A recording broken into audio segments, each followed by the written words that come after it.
Hello, everyone, and welcome to another episode of Around the Payload, a high noon production. I am your host, the Blevins, and we have a star-studded and experienced crew here, casting crew here today. So everyone here has been on the show before, and actually, Deathblow should have a little crown next to his head. We'll get that for him. We'll get that for him in just a minute, but the show must go on. We've already had more technical, actually about the same number of technical difficulties as we usually have. But first things first, if you guys are here for the first time or listening for the first time, you're not sure what Around the Payload is, first of all, thanks for listening. Secondly, the show is basically an Overwatch League variation of Around the Horn from ESPN. So if you know what that show is and you love that show and you appreciate ESPN, please don't tell them that we've copied their show. We love doing the show, and we're not going to stop no matter what happens, especially if they throw grenades at us. So we're gonna be talking about all things Overwatch that happened this week, and I'm gonna be doling out random points to all of the guests, and they're gonna be fighting for their lives to end up the victor here today. So, without further ado, let us introduce the hosts. To my upper left, or in the upper left, we've got Kyle Wynn, who is a co-host of the Blackwatch Report. Hello, sir. Welcome back. Hello. Thank you. Babyface. Great to be back. Babyface Kyle Wynn. In the upper right, we have former ATP crown-winning champion. That is Mr. Volamil, who is an Overwatch esports writer and analyst, Esports Haven, HTC Esports, and Winston's Lab. Thank you for coming back, sir. No problem. It's a pleasure. I enjoy it every time I'm here. It's always nice to be able to just flash the bat. I literally just flashed the bat signal in Discord, and he's like, when and where. that is literally a thing not made up. I can show screenshots. In the bottom left corner, we have the one and only Deathblow, co-host of High Noon Podcast and the main host of Foul Play, the Fantasy Overwatch League show. Welcome back, sir. Thank you. We'll get you your crown.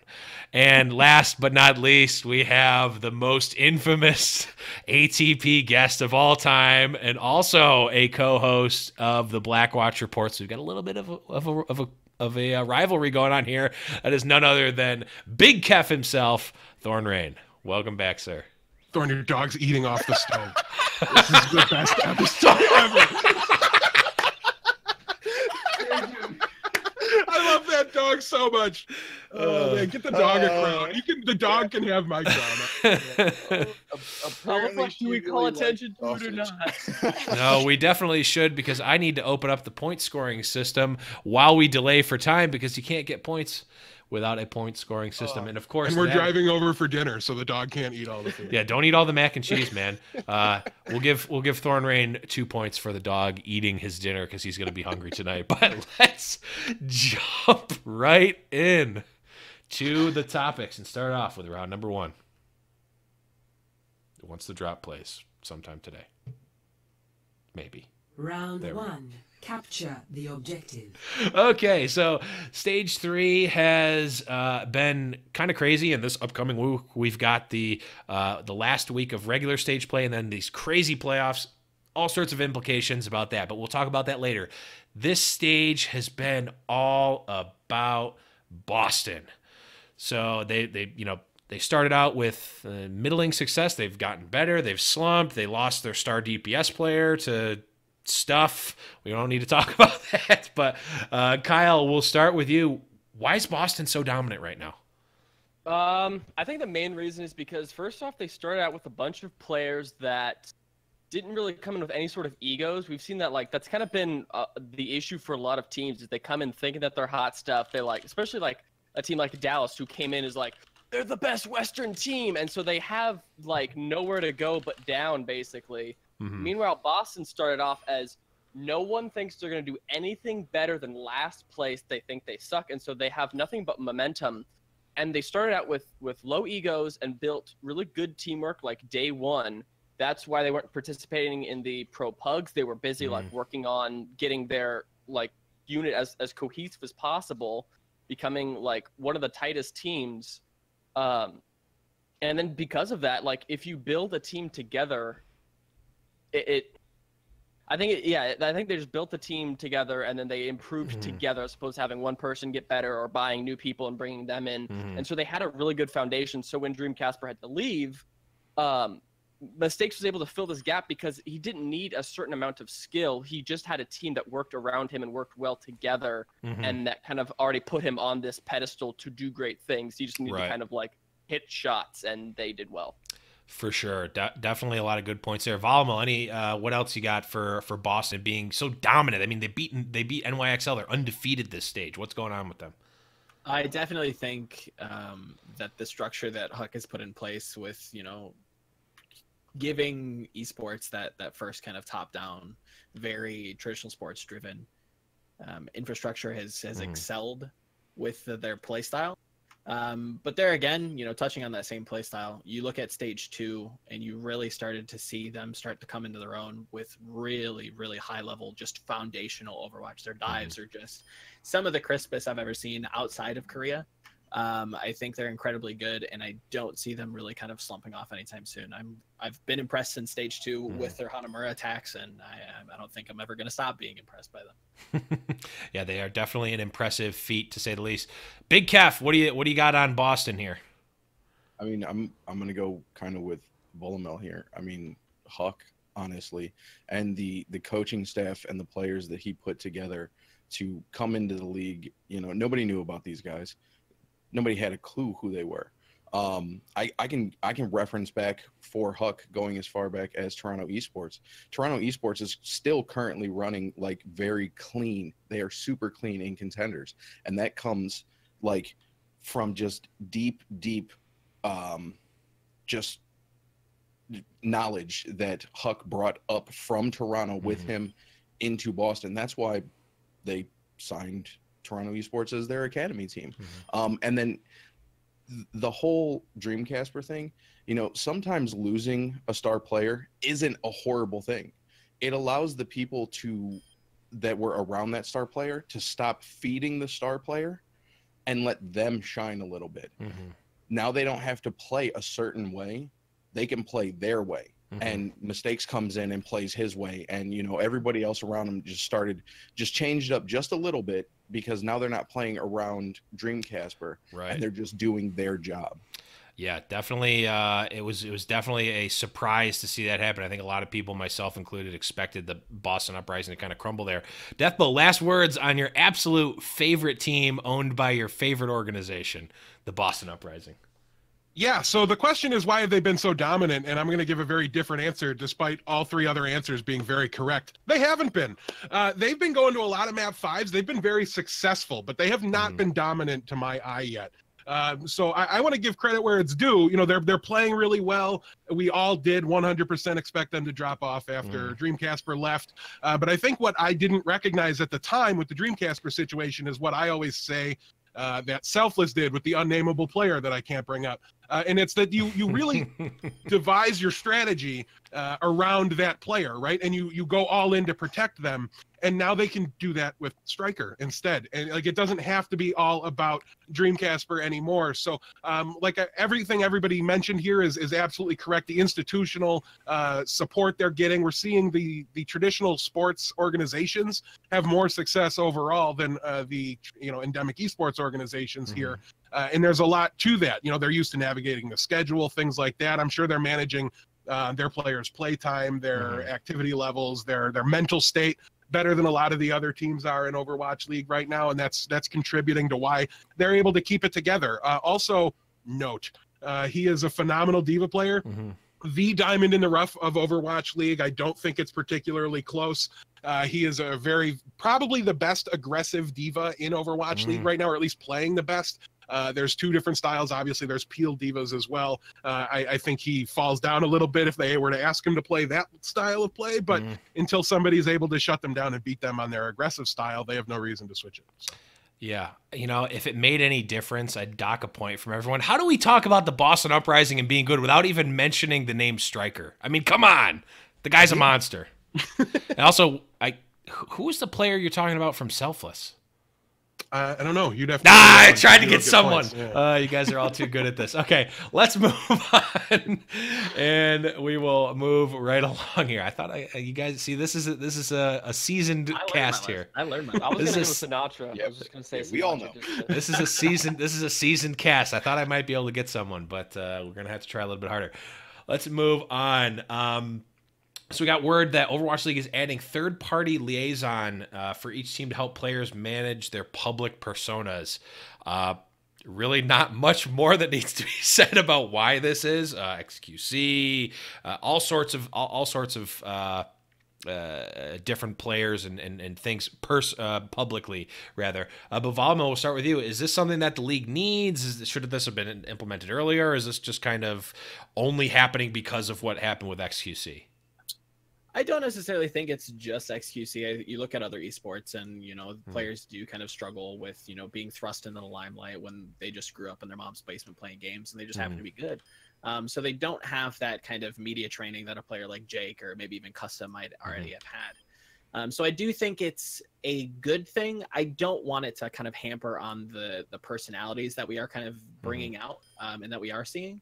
But therefore, I don't want it to govern the personalities that we do have, but I also want players to use this tool, because you look at Dallas and, you hear on other podcasts that, they were given the opportunity to talk to, a therapist or some sort of, psychologist, and nobody really used it. So I hope players actually do use this and use it to their advantage to grow not only their brand, but to keep off the naughty list.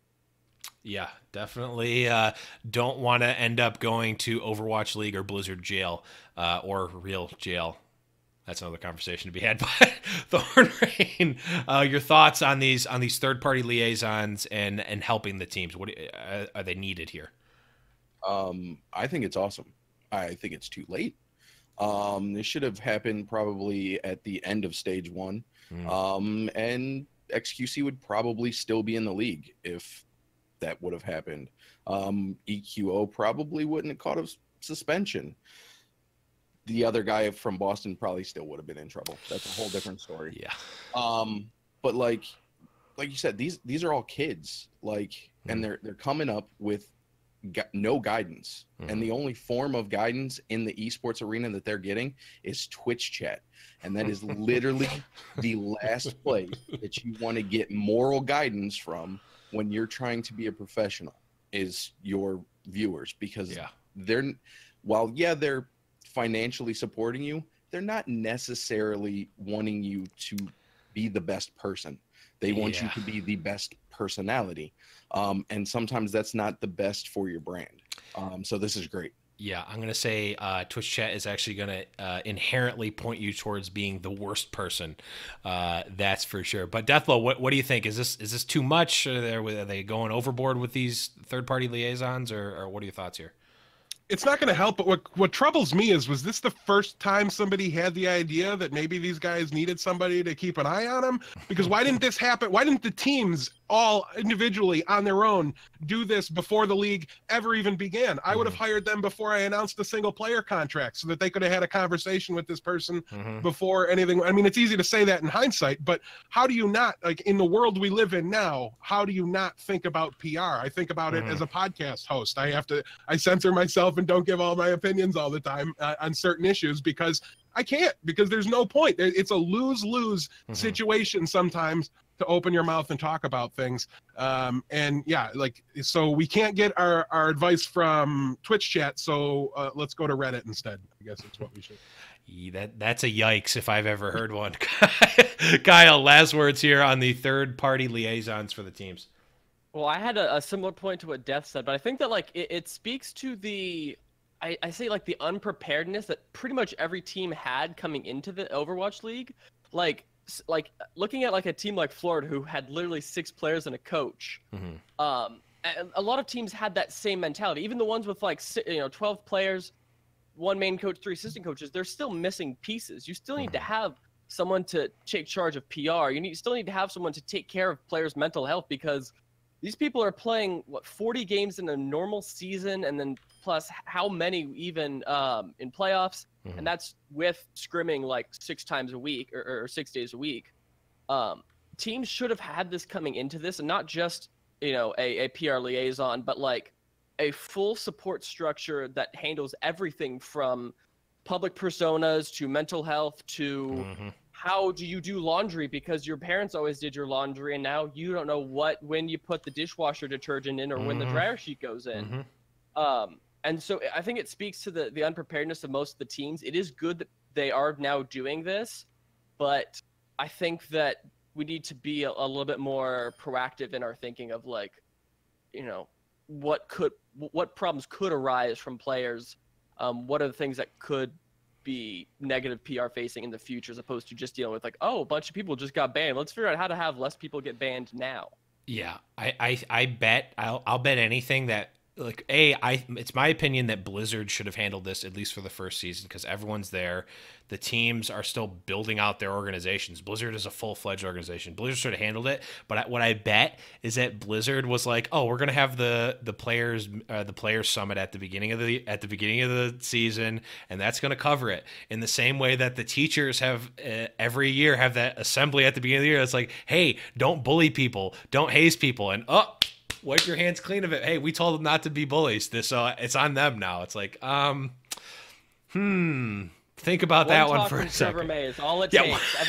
Trevor May tells you one thing, you're like, cool, got it. I 100%. Trevor May just walked around with a paddle and was just like, "Boys, you best not be doing no bullying," and that was it. That was enough to scare the bejesus out of him. No. Also, for what it's worth, that's not how Trevor May sounds, looks, or acts. Just for the record here. And also, he does not condone that message. I just got a text that said, "Please stop impersonating me." But let's move on here. Last question of this round. In almost the opposite fashion of Boston, we had a team that was once at least near the top or at the top at points in the London Spitfire. And, we did the playoff calculations yesterday, and they need a lot to go right for them to even make the stage playoffs this stage. So they are, I think, have a whopping, 3 wins this stage or something? Not even? I don't know off the top of my head. But, Thorn, we'll start with you. What happened with London this stage? What's going on with them? I personally think their biggest issue is the skill gap closed in around them. Everyone else, kind of leveled up a little bit, and they just kind of flatlined. And having Birdring, out with an injury doesn't help a whole lot. We're seeing kind of the same thing happen with the Dynasty. Their coach, I think it comes down to their coaches not taking the issues that they see in their matches and then adapting them to future matches against either the same teams or, just new teams. They're not finding the weaknesses in the other teams. They're not countering the strengths of the other teams. They're just kind of floating along. And we said it at the beginning of Overwatch League. Everybody was talking about the Koreans were going to come in dominant. And how long was it going to take for the skill gap to close? We've seen the skill gap close. Right now, the only dominant Korean team is still NYXL, and even they falter sometimes. Not nearly as much as the other two, but we're seeing it. It's going to just keep getting smaller and smaller. Yeah, for sure. Definitely a lot of good points there. Deathblow, what are your thoughts on London this stage? Well, the absence of Birdring can't be understated. They went from being probably the best DPS squad in the Overwatch League to being, they still have Prophet, and he's still very probably the best DPS player in the league. Yeah, probably, something like that. Pick one of my made-up words from the show and use it here. But so that's a big blow for them. Hurag is exceeded my expectations, but he gives them nowhere near the upward potential that they have when Birdring's in their lineup and playing well. And even before his injury, he just wasn't playing well. The other problem that they have right now is the tiebreaker map in this particular stage happens to be Oasis. They've been going to 5, an average of over once per week. I think they have in the 4 weeks so far, I think they've been to 5 times. Like it's kind of crazy how often they've gone there. They did accidentally win versus the Valiant one time. But Not other this than that, stage. they really have a lot of work to do on that particular map. Yeah. It is their kryptonite. It is in the most crucial position right now for them as a team, and with all their other problems, forcing their matchups to be a lot closer than they would be otherwise if Birdring was in the lineup. Now all of a sudden they are like 0-9 or something like that on Oasis. Like it's brutal. It's actually like 2-7 or something like that. But the win rate is atrocious there. You can't predict them to win a fifth map at all right now. But they will turn around. I feel very confident in that, to say the least. Yeah. Hopefully for their sake, it's not going to be too little too late. Luckily, they built up a little bit. Luckily, their division is so soft that it almost doesn't matter what they do, but they may very well soon nip them in the bud. But Kyle, what are your thoughts here on London and why they're not up to snuff where a lot of people expected them to be? I think for London, it's like a combination of like 6 different things, and I'm probably only going to name 5 because I can only remember 5. First one, I think that the teams kind of caught up. The Western teams caught up. Second, I think they kind of got complacent. I think Dallas was like coming into this knowing that they're top, and they kind of fell down. Seoul, kind of same thing. London, kind of same thing. New York, I think, dodged that whole like, because they were ranked so high initially. I think New York was ranked one of the lower Korean teams initially by like most people. And so they kind of had that like, we got to be the best Korean team because these other guys have so much more of a reputation than us. So they got really, really good, and then were allowed to kind of get complacent. But like London kind of started out complacent. They're like, we're going to start out great. We're just going to throw in whoever we want. We're going to win. And then it stopped working. I think there's overcoaching issues. I think that there's, Houston had the same issue where they kept throwing in members like, okay, well, we've brought in these people here and then this, and then they're like, okay, well, let's hang on for a second. Let's move to a more like stable lineup. And it seemed like London kind of did that, and then Birdring leaves, which is number 3. And then they brought in Hureg, who's a great DPS player, but like can't just automatically plug someone back into a lineup and expect them to do amazingly. Unless, of course, you're talking about mistakes in Boston. But that's a whole nother other. That was definitely something crazy, and it almost seemed like he was inspired to do better. But I'm going to cut you off there. Leave a couple more for Volamil here. Last words on London and their faltering this stage. So I agree with most of the points that everybody definitely said, and I don't want to necessarily reiterate them because I want them points. So the one thing I will say is that I don't necessarily think they've been overcoached, because we have seen their head coach, or whatever role that Bishop played within the team. He was head coach on paper. He was removed, and it feels like there's actually a lack of coaching. When we look at the adaptation from the team overall to how Hureg likes to play, so Hureg is known for his hit scan. He had a great Doomfist back in the day, and his Pharah is kind of the flex pick that they're trying to put him on. And it really makes a lot of sense if you look at why they're struggling on Oasis, is because they can't adapt to playing around this Pharah pick. They don't know how to play with Pharah. You look at Oasis, you have 2 great Pharah maps. You've got City Center and you have Gardens. They can't seem to find wins on maps that they should be able to find wins on because of their hero pool. I have to look at the coaches. I have to look at, where they're struggling to gel as a team and to fit Hureg back in. Yes, Birdring is much. We do want him back. I hope Birdring's well, but I gotta. Hureg has a lot of pressure on his shoulders, and I need him to step up farther to get London ahead of the curve. Yeah, for sure. I mean, he's definitely done fine, but he ain't no Birdring. He doesn't have that Birdring wow factor. But that is going to bring us to the end of round number 1, and this is a very close one here. We've got both. Still anyone's game. We've got Deathblow and Volamil in with 16 points. We got Big Keph himself with 17, and Kyle Wynn leading the pack with 18 points as we head in to round number 2. Get it, Round babyface. 2. Capture the objective.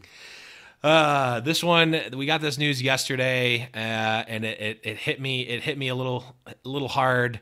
It also hit me harder because like 15 people messaged me / texted me / in some way told me that this happened. But Scott Tester, aka Bare Hands, parts ways with NYXL. He of course was I believe technically the director of player development or something like that. He put the team together. He's a High Noon podcast, a High Noon Hot Seat alum, and I've got a chance to meet him as well. So this one definitely he was a big part in me picking NYXL as my flagship team. So him being gone, I mean, a little bit weird because the team's in first place, and what more could you ask for?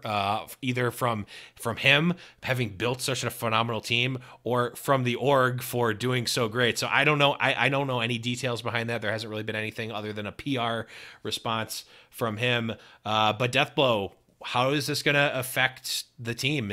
What is this going to mean for NYXL moving forward? It's going to have, I think, pretty serious long-term repercussions for them if they don't go out and hire the correct person to replace him, right? Mm-hmm. Like, you don't necessarily collapse because you let somebody go that was very good at their job. There's other people out there good at the same job that can come in and take up the reins and do good work. But I do want to address one thing real fast. And not too long ago, there was a tweet from Slasher about this situation and about how there was these two guys from Sterling VC that really did a lot of the contract negotiation. And he goes as far as to call them the real Nixel GM. Listen, if you think two venture capitalists that work in the baseball field can spot Overwatch League talent, you're out of your mind. Bare Hands was crucial. He built that team with his bare hands, his bare hands. Okay, he built that team himself, and he did a phenomenal job. I'm a little upset because I think he did such a great job with this team. I was skeptical about them. I knew they could compete. I knew they could play with anybody. I wasn't sure they had it in them to dominate like they've been. And to really look like the championship contender. He saw that in them when they A, didn't show it, and B, hadn't put that out there to the world yet, and they just kind of choked in Apex a little bit. So I think they're going to be fine this season, right? Like, his work has been done for the inaugural season. They're not going to be worse because he's departing here this season. But I think going forward, if they don't hire the right GM, I mean, Thorne, how's it work when your sports team doesn't have a good general manager? Me and you know better than most people exactly the pain that can cause. So now, instead of going to having probably the best scouter in Overwatch League, or one of the best, they are now at square one and need to hire a new one. So it's risky for them in the long term, but we're not going to notice it on the stage this season. Yeah, for sure. Also, if you think that a venture capitalist who knows nothing about Overwatch League was going to randomly pick Jonak off the ladders, that's a big no. They ironed out dollar amounts in contracts. They did not decide who was signing with them. Yeah, exactly. Kyle, any additional thoughts here on Bare Hands and the future of the NYXL?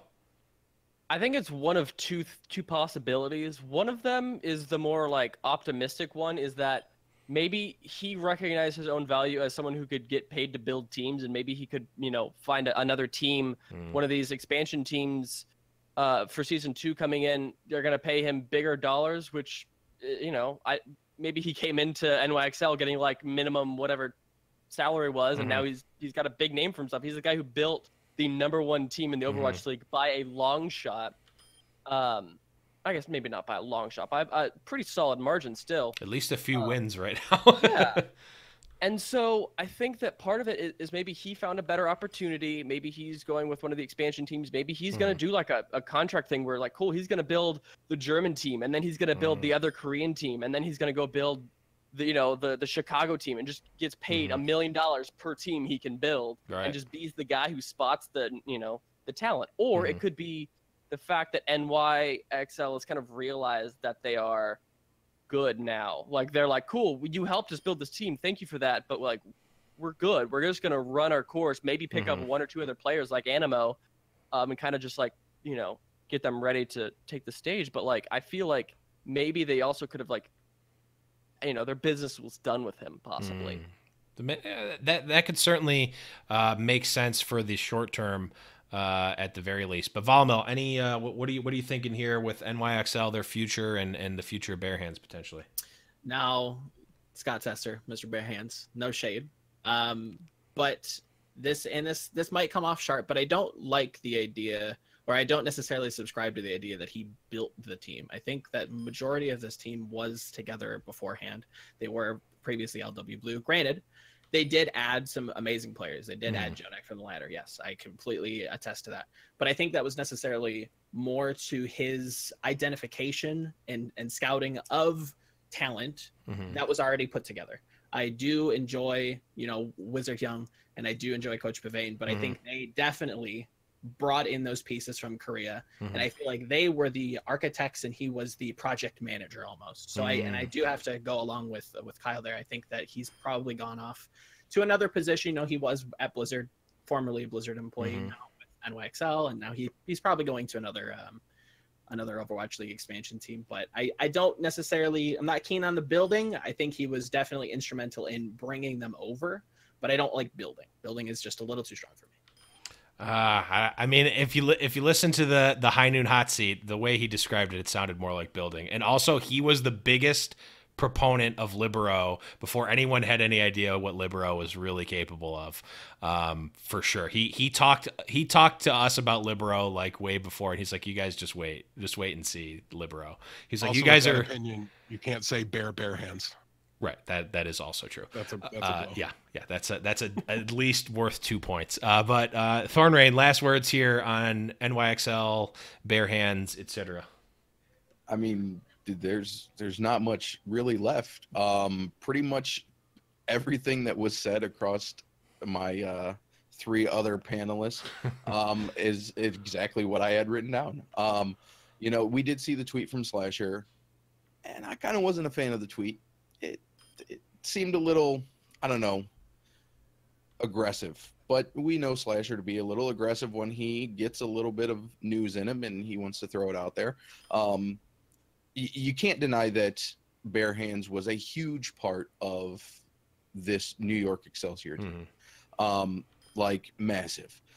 Yeah, those 2 guys dealt the contracts. You know, that's usually how those things work.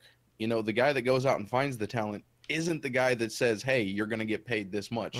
There's a guy behind him that says, well, I think you're worth this much. What do you think you're worth? You know, that wasn't his job. His job was to find the talent, and I think he found the talent. So as far as the team's going to be fine. They're together. They know how to play together. They're going to continue to play together the same way that they've always been playing together without, you know, Bare Hands there. So that's a non-point. But as far as Bare Hand goes, he's clearly gonna get a huge payday somewhere else, whether that's with a current team that wants to reestablish what their future looks like, or one of the expansion teams that we're almost guaranteed gonna get over in Europe with the huge push that's going on over there right now. So I don't have any fear that we won't see his name putting together another team in the near future. Yeah, I have an inkling that this is certainly not going to be the last that we see of Bare Hands, and I think at least for the foreseeable future, NYXL is going to be in a pretty good spot too. So I'm not super worried about this yet. But let's move on here. We got a pretty big announcement here with another non-endemic brand coming in and sponsoring, partnering up with the Boston Uprising. That is Gillette. The best a man can get, the razor company, teaming up with the Boston Uprising. Notably, this isn't the first time that Gillette has actually teamed up or partnered with an esports brand. I believe they had a deal with TSM before. But question here is what does it mean for the league and for Overwatch League and maybe even for esports in general for these types of non-endemic brands? And for those of you who are unfamiliar, non-endemic means like not directly related to esports. So it's not like Razer, who's a gaming peripherals company, or DX Racer, who's a gaming chair company. It's razors like you use on your face that has nothing to actually to do with gaming or esports. So, Kyle, we'll start with you. What does this mean for all of the above? Firstly, I think I'm the best person to start this off. Because I haven't bought a razor in years. But I also do think that part of it is because Overwatch League is like the biggest money kind of thing at the moment in terms of total prize money, total money paid in. With gaming peripherals and G Fuels and mics and headsets and all that kind of stuff. G Fuel. There's not only actually so 5. much Don't worry. that like there's only like so much money that you can get from them, and because this is kind of a bigger tier of organizations in here now, you have big sports team owners and stuff like that. You need bigger brands, you need bigger money coming in from sponsorships because you're getting so much more visibility. So I think that it's a good start to have Overwatch League teams kind of breaking out into the upper tier of advertising, because not only does this help the teams get more money, which means they can pay players more and get bigger staff groups and stuff like that, but it also kind of makes the league a little bit more legitimate and also gets more viewers, I think. I don't know exactly how much. I mean, maybe if Gillette just even put a tweet out like, hey, we're working with Boston now, people are like, who's Boston? Right. And they look in Overwatch League. Okay, this seems cool. I've played the game once or twice, and they go in and you now make a fan. I think there's no real downside that I can see to it. Yeah, for sure. Definitely don't see a downside here. Volamil, what are your thoughts on this partnership for the Boston Uprising and for the Overwatch League in general?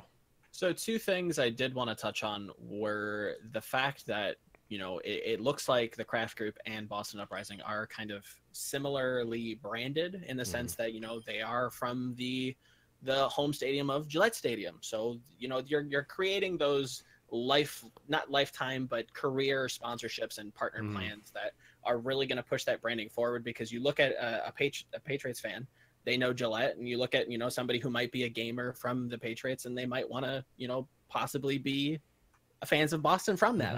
It's hard to tie those two together, but, once you start to build those bridges, I think people will start to come over and be interested in it. Another thing would be the fact that I don't believe, and you can correct me if I'm wrong, the fact that, these teams can, put on their jerseys a specific logo. We have Dallas with Jack in the Box, and Seoul has their router company, Nighthawk. So I think it's really big for them. They're going to get a lot of, I'm assuming they're going to get a nice lucrative deal from that. So it's nice to get the money in there. More money means more money for everybody, because people are going to want to invest. Definitely true. I know that you talked about the bridges being built for people to cross them, but I know Deathblow is going to want to burn them. But we'll get to him in just a second. Thorin, any more thoughts here on this partnership with Boston and Gillette? I mean, it's huge to have more non-endemic franchises coming in and sponsoring these. I think that slapping the logo on the jersey is fine and doing things like that, but I don't want it to just be that. Gillette's going to be a little bit, more difficult, but like you could do commercials with the players, like get the players involved. You could do print. Just do like a one sheet with the team, and then holding the razors, whatever. Don't make it just a generic, we paid to slap a logo on the jersey and then send out one tweet and then we're done for the year. Right. No, like if the sponsors get involved, they'll draw in more people. I mean, if you look at Gillette's Twitter account, it's got like millions of followers. Like it's ridiculous, and it's a razor company. Like Kyle said, you throw out a tweet and a couple people say, all right, I'm from Boston, cool, I'll check this out. And then with the whole stadium is named after Gillette for the Patriots, which is owned by Kraft, which is the owners of the Boston Uprising. Like it's huge to spread that money out. Right. I just want to see more, a broader spectrum get involved and start sponsoring some of these other teams. Yeah, what we don't want to see is like a bunch of the official beet juice of the Overwatch League, and like that's it. Like I don't care. As a consumer, I don't care about that. But Deathblow, I know that this is nice and spicy for you. You had some words to say when we passed Gillette Stadium by backseat. I did, and I can't repeat them on this show because it's a family-friendly broadcast here. This whole partnership, it stinks. It's morally reprehensible to me. I want nothing to do with it. Sure, it's good for Overwatch League. Sure, it's good for Boston. I don't care. The best a man can get is a beard, and I will fight anybody that says otherwise. Sorry, Kyle. Honestly, I'm surprised it took this long for Gillette to pick up this particular sponsorship. Yeah. I don't know who owns who, Kraft or Gillette, but one of them owns the other one, I feel like. But their headquarters is in Boston. This is them investing in their backyard in somebody they trust and somebody they work with. So all the joking aside, kids don't shave. But at the end of the day, this is a positive thing. And, there's really no no negativity to it, you know, unless you just like randomly make jokes about your beard and have a huge beard all the time, then you get to, and you hate Boston. Like, this is really tailor-made for me to just despise it. Yeah. But there's no downside here. I mean, it's fine. You know, the Boston players can't grow beards anyways. It's not like they're sponsoring Florida, so everything makes sense, everything works. And I think I don't really have much of an actual opinion here. I just have my meme opinion that I just threw out there. So. I'm wondering if Huck is gonna go like George Steinbrenner on the team and like make them be like clean shaven all the time, and like that'd be kind of funny. But that is going to bring us to the end of round number 2, and I know it's a close one. It's still anyone's game. But we actually had a lead change here, but surprisingly enough, Volamil and Deathblow still tied, both at 30 points. Kyle Wynn falling down to second point with 31, and Big Keph getting that bump with 33 points. He's not a small Keph. He's not the small Keph, and luckily he's not the real Keph. So let's move on and move into round number 3. The payload is approaching its destination. Round number 3 is, of course, the buy or sell round. And for you new listeners, buy means agree, sell means disagree. I just took that for granted that's what it meant. But I've had people ask me that a number of times. But we will go here. So big piece of news coming in the last few days is that Brigitte is now available in ranked play. And I don't know if she's been confirmed officially to be in stage 4 yet, but she hasn't been confirmed not to be. So all roads lead to us seeing Brigitte in stage 4 of Overwatch League. So Volamil, in what you've seen so far and maybe what you've played or seen played, buying or selling Brigitte having an impact on stage 4 of Overwatch League. I'm gonna go against the grain that I'm predicting. I'm gonna sell first off, okay, so I get my points on that. I don't think she's going to have necessarily as much of an impact as I think we necessarily are predicting, and we're seeing on Twitter and we're seeing on Reddit. If we look at the same kind of conundrum that happened with Sombra, right? It was doomsday. Sombra's going to ruin the game. She's coming in, she's hacking people. We can't play the game. We can't play Genji. What are we supposed to do? I don't want to play this game anymore. And it's been hard for all teams to adapt to her and really pick her up, and it's been difficult. So I think that the drastic change that Brigitte is going to show for these teams, they might stray away from it. I think there are teams going to definitely pick it up, and they're going to run it, like Houston, like I could see Seoul running it. I think they've always been pretty good at running something a little bit slower, a little bit more methodical. But I don't necessarily think it's going to have as much of a widespread impact as I think people are expecting, especially being so new into stage 4. I would let it marinate for a while. There's probably going to be patches, in stage 4 to change it on live. So just let it sit for a while. It'll hit when it hits, but I don't think stage 4 is when the impact happens. Gotcha. Thornrain, what are your thoughts here? Brigitte having a big impact in stage number 4. And I'm going to go opposite, and I'm going to buy. I've already heard of, some pretty crazy comps, triple tank, triple support, 2 tank or triple tank, 2 supports, 1 DPS, where Brigitte actually acts as that triple tank. So there's a lot of comps out there that have already been kind of messed with. And if you watch the pro players' Twitter accounts, they're all talking about her and how she deletes tracers and she stomps on dive and she breaks down Reinhardt's shield. These are all things that, if in the right hands, Overwatch League players can make a huge impact. I actually can't wait to see who is going to pick up Brigitte in some of these teams and what they can do with her. It's gonna be real fun to watch if they can pull off some of these weird comps and we don't get the same stale, dive v dive mirror matches. For sure. Deathblow, what are you thinking with Brigitte for stage 4? I gotta buy this. I mean, we've not seen a support hero that comes in and peels quite like this. Lucio loves to peel, okay? He's Mr. Peel. But when he peels, he keeps somebody alive. When Brigitte peels, she deletes people. They're dead. So she's in a really, really unique situation here, I think, to be more impactful than a lot of heroes in the past. We've talked a lot, Blevins, about how a lot of the Overwatch League teams and the pro teams more specifically in the past have been cowards with new maps, new heroes, patch changes, you know, any sort of, playing Rascal, you know, a variety of different things. This one, I think when it's OP, like this is going to mirror more what we saw with Doomfist, because I think we're going to see Brigitte scaled back in the patch notes in the coming weeks, but it's going to be too late. It's already going to be an Overwatch League. They're going to be what really highlights and shows why it needs to be brought back a bit. Listen, just queue up and play with her. She just feels so powerful. She changes the way everything is.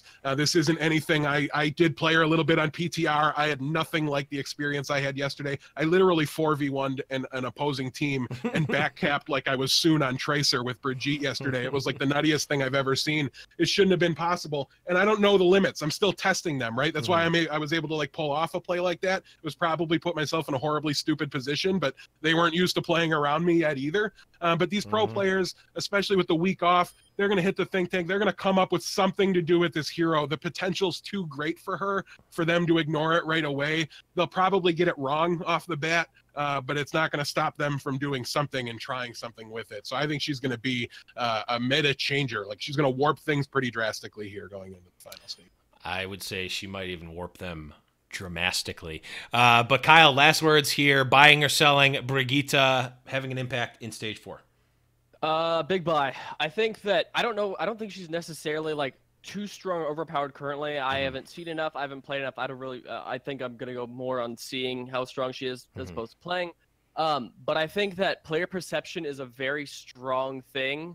I think that because everyone thinks she's so broken, she's going to get a fat amount of playtime, at least in the first couple of weeks. But I think the way that she's different from Sombra is she's less known. Like we kind of knew how to play around Sombra. We kind of knew pretty quickly after the Sombra buffs that like she wasn't as good as people thought she was. But I think with Brig, it's a little harder to kind of tell how strong she is. And so I think that this player perception that she's just broken, destroys every sort of dive. There's nothing you can run against her except another Brig. I think that that's going to drive the league for at least like the first like 3-4 weeks until people kind of start to figure it out. And then maybe she'll drop down to like a average pick. Yeah. My thoughts on Brigitte are like she's really, really like unbeatably good up close, but it's just like that like fake movie trailer for Shark in the Pool. It's like, oh my God, we can't beat her when we're right next to her. Holy crap. It's like, okay, just stay away from her. It's like, oh my God, there's a shark in the pool. It's killing everyone. Just don't go in the pool. Just on don't, the objective. just don't go in the pool. I don't understand. So then you should be completely safe. I'm never near that. But let's move on to our next topic here.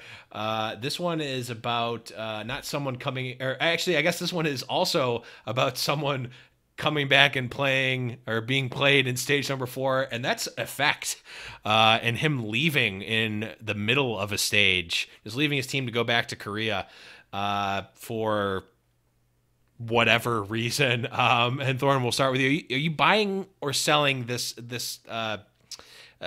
choice by Effect to just leave in the middle of a stage when his team maybe needed him because he's the best player and like the only thing redeemable about Dallas? I don't know. Buy or sell this?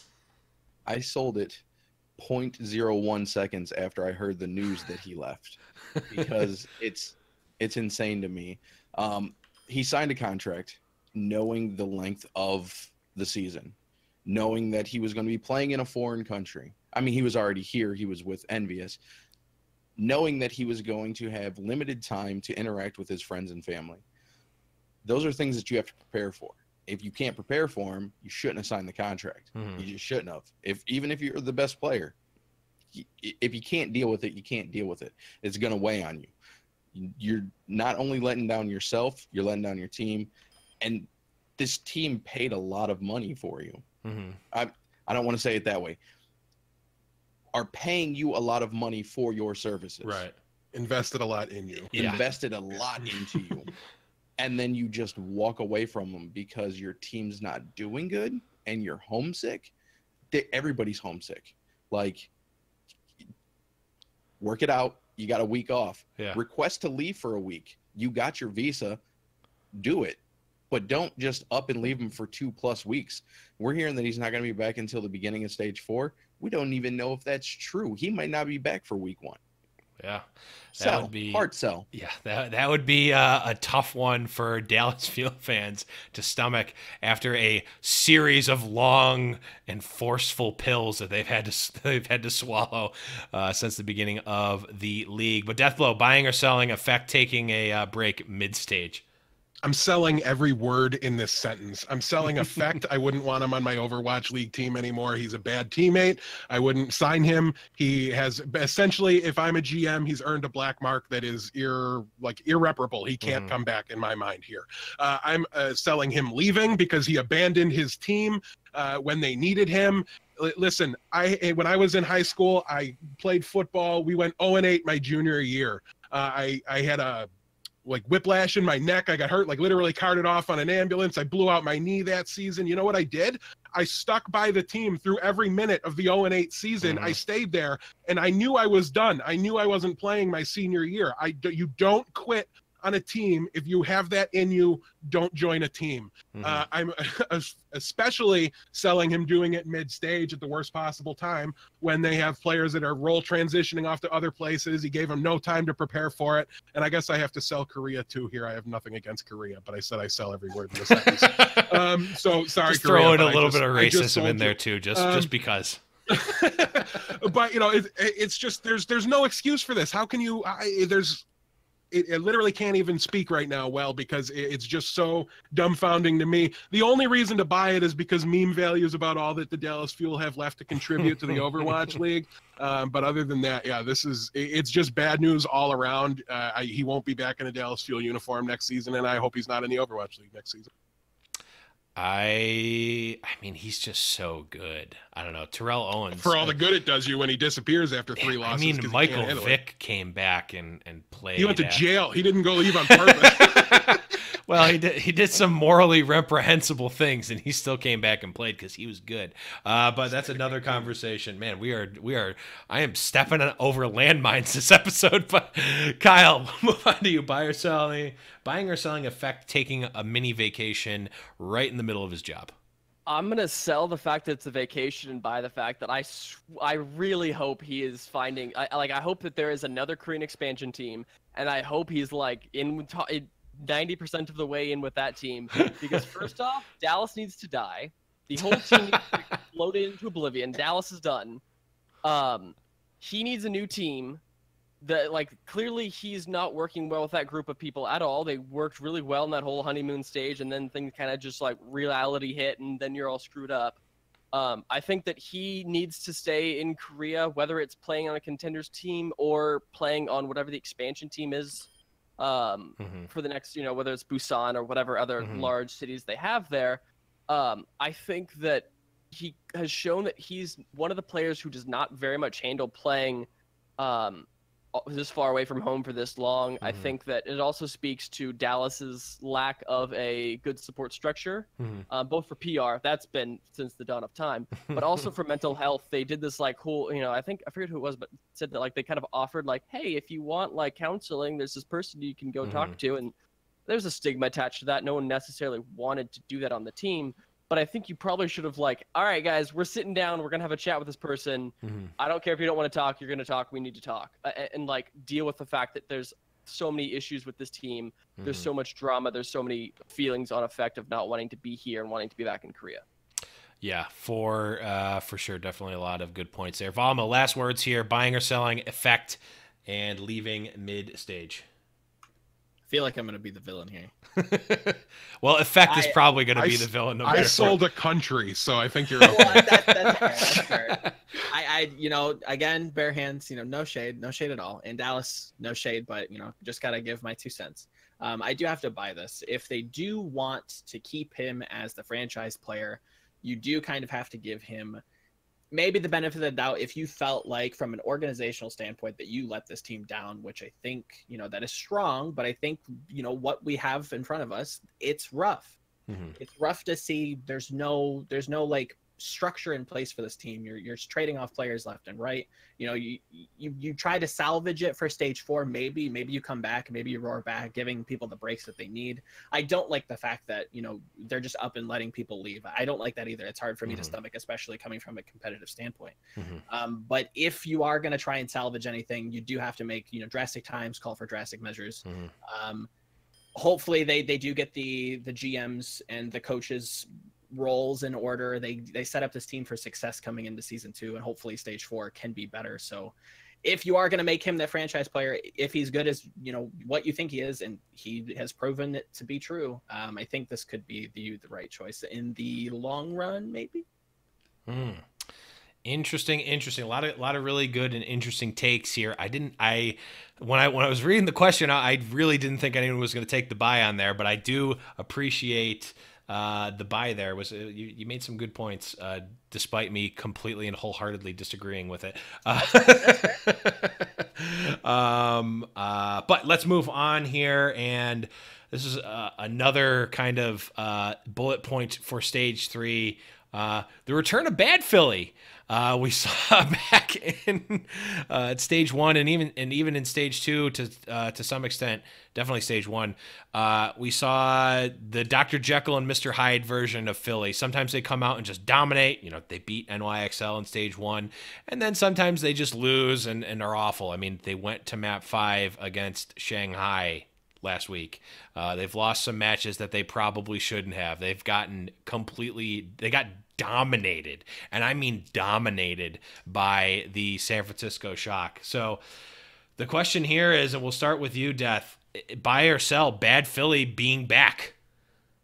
Well, I've got to use my chemistry with the host to my advantage here in a way that none of you can. So Blevins, I'm going to need your help with my answer. And there's not much more to say other than old Bad Philly is back again. Doing a little East Coast slump because EQO's not popping off. Watch the flagship show if you want to understand that reference a little better, but don't, because we sing during it. But, you know, listen, this is something that we thought was gone with them, right? We gave a lot of credit to EQO for his ability to kind of take this out of the team. Whether or not he was as good of a Genji, I was never quite sold on. His flexibility, though, really seemed to stabilize this roster, give them what they needed. You know, they brought Snillo on. They lost EQO for a bit. They maintained it through all that time. I mean, this was an issue that was over in my mind here. And now here we are, and it's clearly back again. There's nothing, you know, there's no ifs, ands, or buts about it. This is the second time they've gone to 5 against the Shanghai Dragons. However, this time they didn't have literally every backup in the game when it happened. So they're not playing very well at all. I don't think they're going to have I mean, they clearly have an opportunity to make it into the stage playoffs, but I don't think they're going to, because I think it's going to take them a little bit longer to rebound some. But yeah, you've just got to, you know, be terrified, honestly, if you're a Philadelphia Fusion fan. They clearly have shown the ability to play with and to beat anybody in this league. They're one of the few teams that have beat New York. Luckily for them, all they need to do is find a way into the playoffs and be playing like they were last stage at that time to be okay. But where they're currently sitting, how bad their map differential is compared to Houston right below them, if they find themselves in a tie situation, they're not going to make the playoffs in that 6th seed. So things are definitely, I think, nerve-wracking in Philly right now, but it's not over. So, you know, I'm buying that old Bad Philly is back again. But I'm just not necessarily buying them, like, you know, them staying forever. Like, they're going to rebound. They're going to get a little bit back in the swing of things.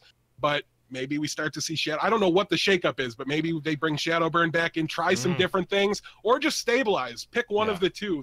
They've shown me the ability to be successful when they have a stable roster and with a flexible one.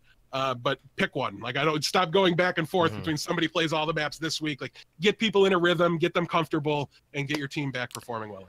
Yeah, man, you waited till very late to say buy or sell, and I was just ready to slam on to take those points away. But we're vets. We can take this. Yeah, it's true. Kyle, thoughts here? Buying or selling Bad Philly being back? I'm gonna buy them, but I'm more gonna like pawn them in that, like, I'm not gonna. First time we've seen someone try to pawn. I think that they are definitely in a slump right now, but I think that Philly has shown us to be one of the more flexible and also one of the better coached teams. I think that they have a lot of really good resources, and I think that they know that they are in a bad spot, but I also think they probably know why they're in that bad spot and how they can get out of that bad spot and possess the resources to get themselves out of that bad spot. I don't think they're going to be stage playoff material, but I also do think that they possess the abilities to maybe they're probably going to win whatever next game it is, unless it's against a really, really bad team or another team who's not in a great spot. But I think that there's a couple more games that they can play, and I think they still have a chance to maintain a pretty solid and positive map percentage and come into stage 4 with their new look for stage 4, whatever it may be. But I don't think it's over for them. I think that they're kind of just in a low spot. They're dipping a little bit, and they're kind of, okay, well, we got to get stuff together and kind of start chugging the way back up again. But I think that their like absolute domination, like they had it towards the end of stage 2, is kind of catching up to them. I don't think that they are going to be as unstoppable for quite a while. I think they definitely play against the Valiant, and I think the Outlaws this week. Maybe? I can see those both being Fuel. Oh, okay. It's Fuel and Valiant. Gotcha. Valiant lost, and then Dallas is where they start chugging back up. Yeah. Well, it's the problem is that it's the opposite though. So who knows? Maybe they'll win and lose. I don't know. We'll see. But Volamil, buying or selling the Dr. Jekyll, Mr. Hyde version of Philly being back, or is this just a slump? I do have to buy it. I think that this stage has been rough for them. But I don't necessarily. I do have to say it is their fault. But I think it's going to fix itself, if that makes sense. So I am buying. They are probably the second or third most, depending on how you look at LAG. They're the second or third most stylistic team in the league. When you look at NYXL, they center around Jonak. They pivot around him. He is their focal point. With Philly, it's different because you look at Carpe and you're like, oh, that's where they must pivot off of. It's actually Fraggy. He dives in, he creates this massive delta of space that Snillo and Shadowburn and Carpe can operate that other teams wouldn't necessarily do that. There was a map, I think, in the stage 2 semifinals where Carpe just randomly runs on a flank, hook shots past the Orisa team. I think it was NYXL, if I remember correctly, and gets 2 headshots to break up at the point where we're sitting there like, why are you running snipers into something that's turtled? Like he does that stuff because of Fraggy. So yes, I do think that they're slumping right now. It's rough because they're very stylized. Teams can look at them. They can start to pick apart what they're doing. Same thing with LAG. You focus the tanks down, they tend to fall apart. Coming into stage 4, even in season 2, they're going to have a new main tank. They should have a new style. They will uptick, but they're going to need time. So I do have to buy. Interesting. Thorn, last words here. Is Bad Philly back again, buying or selling here? I am buying. Unfortunately, being a Philly fan myself. But there's just times where, I mean, we've seen it. They just can't play, it seems like. But we've also seen them come out the next week and be phenomenal and just do amazing things and beat NYXL. Like, these are things that, like, they have such huge swings, and I think right now they're just down on a downswing. You see it in traditional sports where teams go on 3, 4, 5. It sometimes in baseball, 10 or 12 game losing streaks, and then they have that one team where they just hand it to them, and then from there on, they're better. Dallas Fuel is going to be Philly's breakout. They're going to break the slump, come Wednesday night against Dallas Fuel, and they will get back to pajamanating. I love it. So you might be saying they might be on a little East Coast swing on the down right now, but they could be on. Okay, I'm done with the song back. reference. I'm done with the stupid song reference.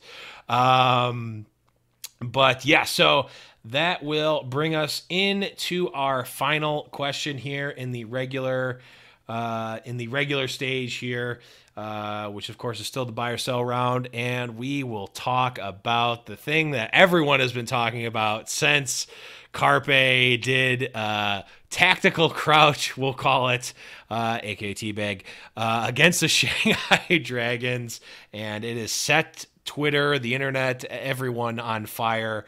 So I guess I'll put it to you this way. Kyle, buy or sell tactical crouching in Overwatch League? We'll put it like that. I'm gonna buy it. I think that it's a. There are some people who believe it to be toxic, but I don't believe that those people have been in esports long enough or games long enough to truly understand what it means and understand like the new meaning it has. I think that it's something that will bring like kind of drama, but in a healthy way to Overwatch League. I think that like there's obviously like bad press, and this kind of straddles that line between like it's not good things, but it's like it's fun, it's spicy, but it doesn't like no one gets genuinely hurt or offended by it. So I think that it's a fun thing to have because it creates drama. It creates this like this flexing thing. Like if you get a kill on a tracer and then you tactically crouch on them, then they're all salty and they don't want to come back. And you've kind of got this new dynamic. You've kind of got this grudge match thing going on. So I think that like I don't think Overwatch League needs it, but I don't think that like there needs to be any sort of thing in place to keep it out of the league or to ban it. I don't think it's offensive. I don't think people should be offended by it. I think people should understand that it's not necessarily what it came into the world meaning. I think it's taken on its own meaning at this point. Gotcha. Valmel, buying or selling tactical crouching in Overwatch League? I'll take it. I'll buy it. I think it does create that. I think Kyle, you touched on the fine line that the PR. It's not a good thing, but I think if that's something that a team wants to embrace and they want to be the villains and they want to be the Philly bad boys, then have at it. You're not necessarily hurting anybody, and if you are hurting their feelings, it's not necessarily in a way that's morally reprehensible or just in bad taste. It could be a little bit in bad taste, but I think that's maybe something that they could play up to if that's their kind of scheme of marketing and they want to be the bad boys. We look at other esports, we look at even traditional sports. You do have was Michael Jordan necessarily the nice guy? No, maybe not. He was actively not. But that was his thing. That was just, I guess that was his shtick, right? You look at I'm gonna date myself here. I'm gonna throw some older esports references. There was a Brood War player by the name of Firebat Hero, and I reference this on my Twitter. If you follow me, if you don't, that's cool too. Whatever. He was known for these massive celebrations and coming out like a god almost, and throwing rice on his opponents and dancing around and jumping in the water, and it was fun for people. It gave them somebody to root against. So I like the idea that you can have villains. I don't think it should be removed. If that's what they want to do, that's their problem. That's their issue. So let them make their own decisions, I would say. Gotcha. Big Keph, what are you thinking here? Buying or selling tactical crouching in Overwatch League? I'm buying it. That's an easy buy right there. I mean, if you think about it, in football, when you line up across from, your opponent, that whole line is talking stuff. He caught himself. I almost pulled a taco.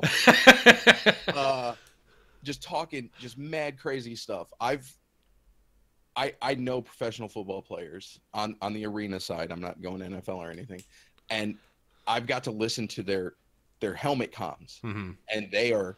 You want to talk about foul? That's foul. When LeBron hits a nasty dunk off of a breakaway where he blocked the shot, what does he do? He flexes on the team. The tactical crouch is a flex.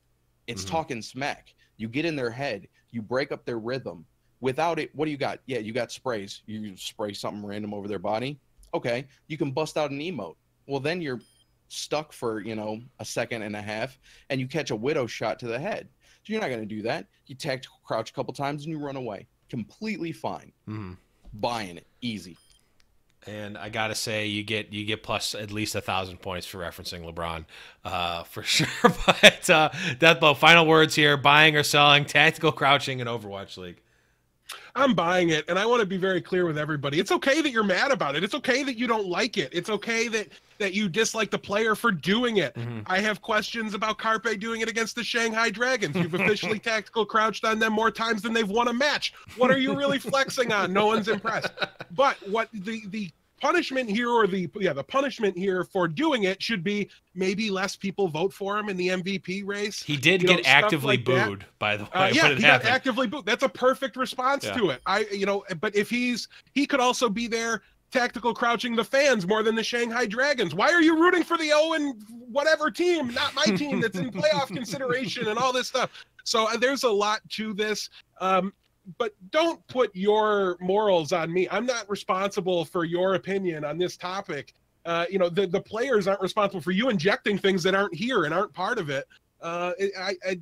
Stop ruining fun. Like, just because it upsets you doesn't mean it has to be taken away from everybody. So written down here, it's tactical crouching controversy. I sell the controversy because there shouldn't be one. But I do buy the crouching itself. There's just really no reason for it to be a big problem. You can dislike the player, fine. He knew it was going to happen when he did it. I'm sure he knew it wasn't going to be a popular thing. He didn't care. The controversy wasn't this bad when Jake did it to Birdring. So why is it that big of an issue when Carpe does it to Ado? It's not. I'm sorry. Just because you decided to root for the team that hasn't won yet and that signed Gaguri, and those are all great reasons to root for teams. I mean, second one, a great reason to root for teams. But yeah, like just because you decided to like them in this match doesn't mean it's more reprehensible than it was before. Also, it's not like it's a rampant problem. It's been since stage 2 since I think we've seen it. So calm down, get away. There's enough legitimate problems that the league has to deal with. Get your fake ones out of my face. I don't want to hear about them. I mean, the reason it was brought up as a controversy this time is because Kotaku hasn't had a front page Reddit article in quite some time, and they need another one. They needed to whip something up. That's another problem. Let's sell upvoting Kotaku posts on Reddit. Let's just sell Kotaku. Like, literally, could they sell the company, please? But that is going to bring us to our final question, which I definitely didn't pick, but I'm going to pick one up on the spot. But before we go to the final question, we of course have to cut away to people here and get to our final 2. So in 4th place, it was a tie between, at 53 points, which is a very respectable number of points, let me tell you, Deathblow and Volamil did not make the cut here. 53 points for them. That means the Blackwatch Report rivalry goes all the way to the finals. We got Babyface Kyle Wynn and Big Keph in the corner. And we are going to move on to our final question here.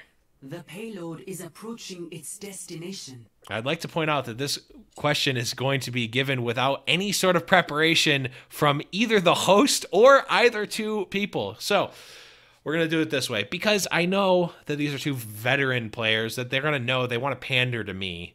So we're going to exclude NYXL as a choice from here, because obviously whoever picked it was going to win. And you both know to pick it. So we're going to say there are, of the 12 teams in Overwatch League, there are only... all of them except for, I think, 3 are out of are in playoff contention. So with the exception of NYXL, who is your pick here to win stage number 3? The coin, everyone's third favorite host, is going to just do a flip here, and heads for Thornrain means that Thornrain, you, sir, are going to pick first here. Who are you picking to win stage 3 playoffs? Stage 3 playoffs. No preparation, and I can't pick the one that is a clear choice. Man. Let's see. My heart and my soul as a Cleveland fan tells me not to say Boston.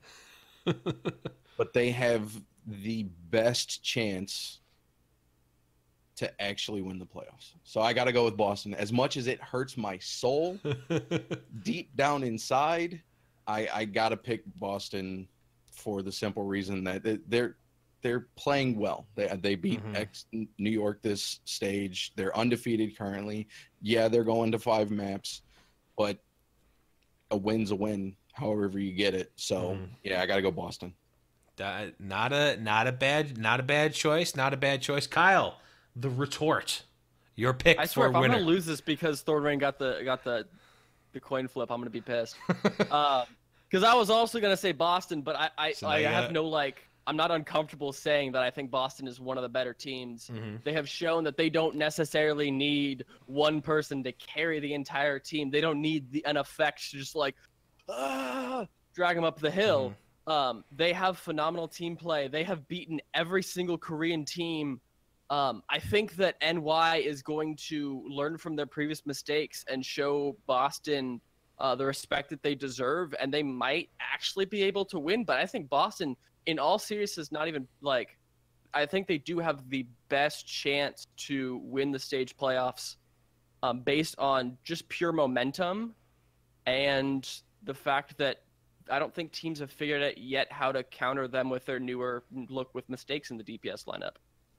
So you are also picking Boston.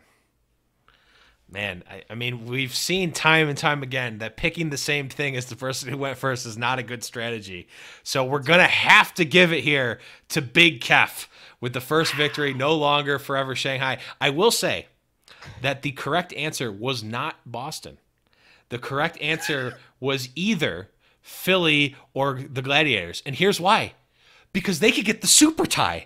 And any team that starts this playoffs with a super tie and wins the super tie deserves to win the whole thing. But neither of you picked that. And since Kyle, you made the amateur mistake of picking the same. It's only my second episode.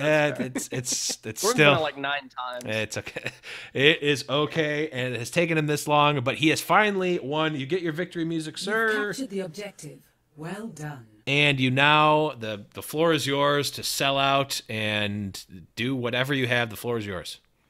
I would like to thank my formidable panelists. This was a hard-fought battle. It's taken me this long to actually get to first, but 2 shows in a row, I made it to the finals. It's nice to take it over, Kyle. But we will be back tomorrow recording the Blackwatch Report. Wednesday, 6 p.m., right before the Overwatch League over at Blackwatch Report on Twitch. You can follow the show, Blackwatch Report, on Twitter. There's no O in the report.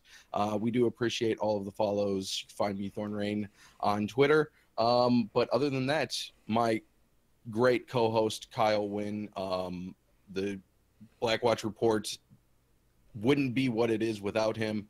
I appreciate all of the stuff that he does and all of the work that he puts into the show. Blevins, Deathblow, thank you very much for all the help you have given me in working towards my podcast future. And Volumel, it is always great seeing you on the show. Thank you, sir. That was a hexagram level sellout right there. That was hexagram levels, man. When I do it big. That was Keph, great, baby. I know that the game's over, but yeah, that's another at least 3 more points. That's another 15 points. We're giving you the full 69 points here for the meme to be complete. But that is gonna be it, guys. Thanks everyone for listening. You can always check out everything that all these guys are doing. Are going to be down below. All of the links and stuff are going to be there. So make sure you follow everyone. Follow Blackwatch Report. Follow all the stuff Volumel is doing. Go to highnoonpodcast.com to check out all the stuff that we're doing and that everything that High Noon Productions are doing. But that is going to be it, guys. Thank you. For Kyle Wynn, for Volumel, for Deathblow, for Big Keph himself, I am the Blevins. We will see you guys next week around the payload. Bye-bye.